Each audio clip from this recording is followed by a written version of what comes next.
ಎಲ್ಲ ಆರಾಮ. ಹವ್ಯಕ ಸಮ್ಮೇಳನಕ್ಕೆ ಹೋಗಿದ್ದೆವು. ನಂಗೆ ಈ ಜೋಕರ್ನಂತವ್ರು ನೋಡಿ ಕುಣ್ಕತ್ತೆ ಇರ್ತಾರೆ ಎಷ್ಟೊತ್ತಿಗೂ. 100ಕ್ಕಿಂತ ಜಾಸ್ತಿ ಜನ ಕುತ್ಕೊಂಡು ಒಂದೇ ಸ್ಟೇಜ್ ಮೇಲೆ ಭಗವದ್ಗೀತೆ ಹೇಳಿದ್ಯ. ಆದ್ಮೇಲೆ ಒಂದು ಸೆಲ್ಫಿ ತೆಕ್ಕೊಳಕತ್ತಲ್ಲಿ. ಇವು ನೋಡಿ ಸ್ವಾಗತ ಮಾಡಲು ಇವೇ ಕುಣ್ಕೊಳ್ತಾನೆ ಇರ್ತಾರೆ ನೋಡಿ. ಕೂಸಲೆಲ್ಲೂ ಹೋದ್ರು ಕೊಟ್ಟಿಗೆಯಲ್ಲಿದ್ದು ನೋಡ್ಕೊಂಡು ಹುಡ್ಕೊಂಡು ಹೋಗಿ ಮಾಡಿಕ್ ಬರ್ತಾರೆ ನೋಡಿ. ಇಲ್ಲಿ ಹವ್ಯಕರು ವಿಶಿಷ್ಟ ತಿಂಡಿ ತೊಡೆದೇ ಊಟ ಇದನ್ನು ಮಾಡ್ತಾ ಇದ್ದಾರೆ. ಭಯಂಕರ ಸ್ಪೆಷಲ್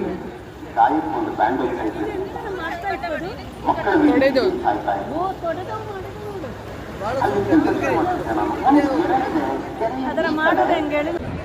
ಇಲ್ಲಿ ಪುಟಿ ಕೂಸು ಕುದುರೆ ಸವಾರಿ ಮಾಡಲು ಹೊಂಟಿದ್ದು. ಕೂಸಿಗೆ ರಾಶಿ ಜನ ಹೊಸ ಹೊಸ ಫ್ರೆಂಡ್ಸ್ ಸಿಕ್ಕಿದ್ದಾರೆ. ಯಾರು ಸಿಕ್ಕರು ಫ್ರೆಂಡ್ಸೇ. ನೋಡಿ ಇಲ್ಲಿ ಒಂದಿಷ್ಟು ಜನ ಸೇರ್ಕೊಂಡು ಭಜನೆ ಮಾಡ್ತಿದ್ದಾರೆ. ಅಷ್ಟು ಚಂದ ಭಜನೆ ಮಾಡಿದ್ದಾರೆ.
ನೋಡಿ ಇಲ್ಲಿ ಅಣ್ಣ ತಂಗಿ ಕುತ್ಕೊಂಡು ಭಜನೆ ಕೇಳ್ತಾರೆ. ಇಲ್ಲ ಕೂಸು ತಾಳ ಹಾಕ್ತಾರೆ ಹಿಂಗೆ ನೋಡಿ ಅವ್ರ ಭಜನೆಗೆ.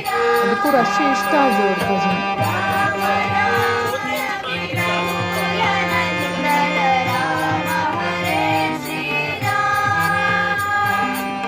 ನೋಡಿ ಈ ಕೂಸನ್ನ ಯಾರು ಸಿಕ್ಕಿರು ಅತ್ತೆ ಅತ್ತೆ ಅತ್ತೆ ಕಾಲ ಮೇಲೆ ಹೋಗಿ ಕುತ್ಕೊಬಿಡ್ತು. ಎಲ್ಲೇ ಹೋದರೂ ಇದೊಂದು ಆಗವಲ್ಲಿ ಸೆಲ್ಫಿ ತೆಕ್ಕೊಂಬೋದು. ಅದು ನೋಡಿ ಇದೊಂದು ಮಕ್ಕೋಗಿ ರಾಶಿ ಖುಷಿಯಪ್ಪಂತದ್ದಿತ್ತು. ಅಲ್ಲಿ ಆಕಳ ಹೊಟ್ಟೆಯಲ್ಲಿ ಇದ್ದಂಗೆ ಫೋಟೋ ತೆಕ್ಕೊಂಬೋದು. ವಸಿಷ್ಠರ ಬುಡಕೆ ಆಗವಡ ವಸಿಷ್ಠ ಗೋತ್ರೋತ್ಪನ್ನ. ನೀಯಲ್ಲಿ ಎಂತ ಇದ್ದು ಹೇಳ ಕುತೂಹಲ ಅವಂಗೆ. ಅಲ್ಲಿ ಒಂದಷ್ಟು ಜನ ವಿಷ್ಣು ಸಹಸ್ರನಾಮ ಹೇಳ್ತಿದ್ದ. ಈ ಕೂಸು ಹೋಗಿ ಕುತ್ಕಂಜು. ಒಂದಲ್ಲ ಒಂದು ಕಾಲದಲ್ಲಿ ನಮ್ಮ ಮನೇನೂ ಹೀಗೆ ಸಾಗೆ ಮನೆಯೇ ಆಗಿತ್ತು ನೋಡಿ. ಕೂಸಿಗೆ ಇವ್ರು ಕಂಡ್ರೆ ಹೆದರಿಕೆ, ಆದರೂ ಅವ್ರ ಹತ್ರ ಹೋಗೋ ಬಳಿ. ಅದಕ್ಕೆ ಒಂದು ಸೆಲ್ಫಿ ತೆಕ್ಕೊಂಡು ಇಟ್ಕಂಜಿ. ಕೂಸಿಗೊಂದು ಮಾವ ಸಿಕ್ಕಿದ್ದ. ಇವ ಮಾವ ಕೂಸಿಂದು ನನ್ನ ತಮ್ಮ.